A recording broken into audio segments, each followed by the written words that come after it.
નમસ્કાર મિત્રો, good morning, જય શ્રી કૃષ્ણ. જેઠ મહિનાની કૃષ્ણ પક્ષમાં આવતી એકાદશી, યોગીની એકાદશી, એના વિશે હું તમને વાત કરીશ આજે. યોગીની એકાદશીનું ધાર્મિક મહત્વ શું છે? હિન્દુ ધર્મમાં દરેક એકાદશીનું વિશેષ મહત્વ છે, પરંતુ જેઠ કૃષ્ણ પક્ષની યોગીની એકાદશીને એક અલગ રીતે ઓળખવામાં આવે છે, કારણ કે તે યોગ સાધના સાથે સંકળાયેલી છે. ભગવાન શ્રી હરિ વિષ્ણુને દરેક એકાદશી પ્રિય હોય છે. શાસ્ત્રો અનુસાર આ યોગીની એકાદશીનું વ્રત કરવાથી મનુષ્યના અનેક જન્મોના પાપોનો નાશ થાય છે, દુઃખ અને રોગોથી મુક્તિ મળે છે, અંતે મોક્ષની પ્રાપ્તિ થાય છે. પદ્મપુરાણ, બ્રહ્મ વૈવર્ત પુરાણ, અન્ય વૈષ્ણવ ગ્રંથોમાં યોગીની એકાદશીના મહિમાનું વિસ્તૃત વર્ણન કરવામાં આવ્યું છે. આ એકાદશીનું વ્રત હજારો બ્રાહ્મણોને ભોજન કરાવવા જેટલું જ પુણ્યશાળી ગણવામાં આવ્યું છે. મિત્રો, યોગીની એકાદશી એવું નામ કેમ પડ્યું? યોગીની શબ્દનો અર્થ થાય છે યોગમાં સ્થિર, આધ્યાત્મિક શક્તિ ધરાવનાર અથવા ભગવાન સાથે એકરૂપ થનાર.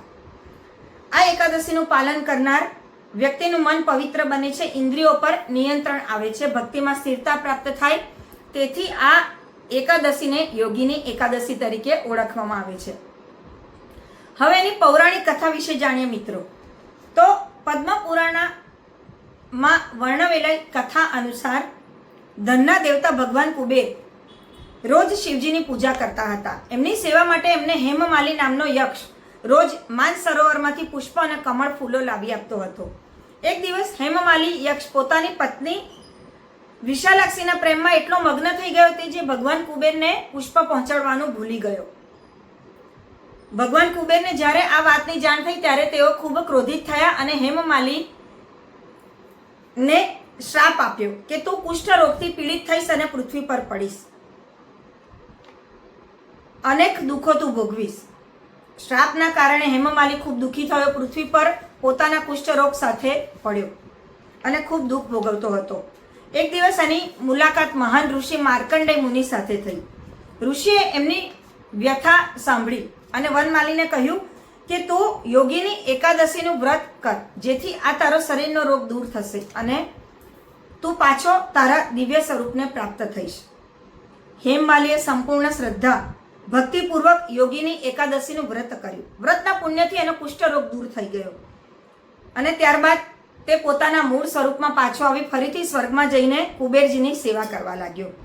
આ કથા વર્ણવે છે કે ભગવાનની સેવા પ્રત્યે બેદરકારી રાખવાથી ખરેખર પાપ થઈ શકે છે.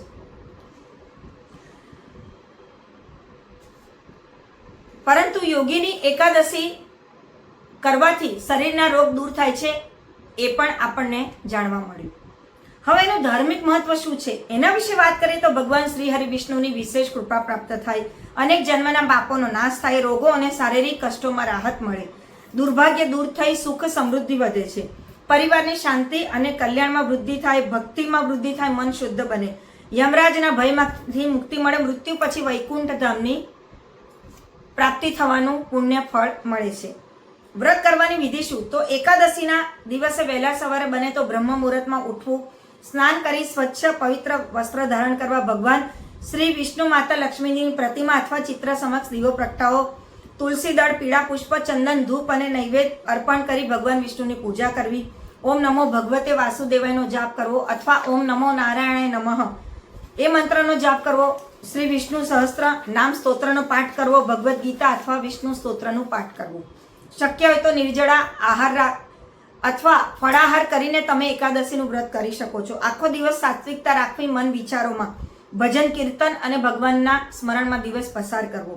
દ્વાદશીના દિવસે યોગ્ય પારણું કરવું, જરૂરિયાતમંદોને દાન અર્પણ કરવું, ભગવાન શ્રી વિષ્ણુની વિશેષ પૂજા કરવી, ગાયને લીલો ચારો ખવડાવવો, ગરીબોને અન્ન વસ્ત્ર અથવા દક્ષિણાનું દાન કરવું, મંદિરમાં દીપ દાન કરવું, સત્ય, દયા અને ક્ષમાનું આચરણ કરવું.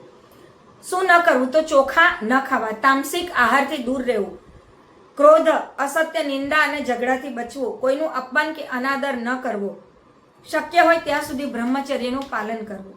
યોગીની એકાદશી માત્ર ઉપવાસ નથી, પરંતુ આ દિવસ મન, વાણી, કર્મને પવિત્ર મનાવવાનો દિવસ છે.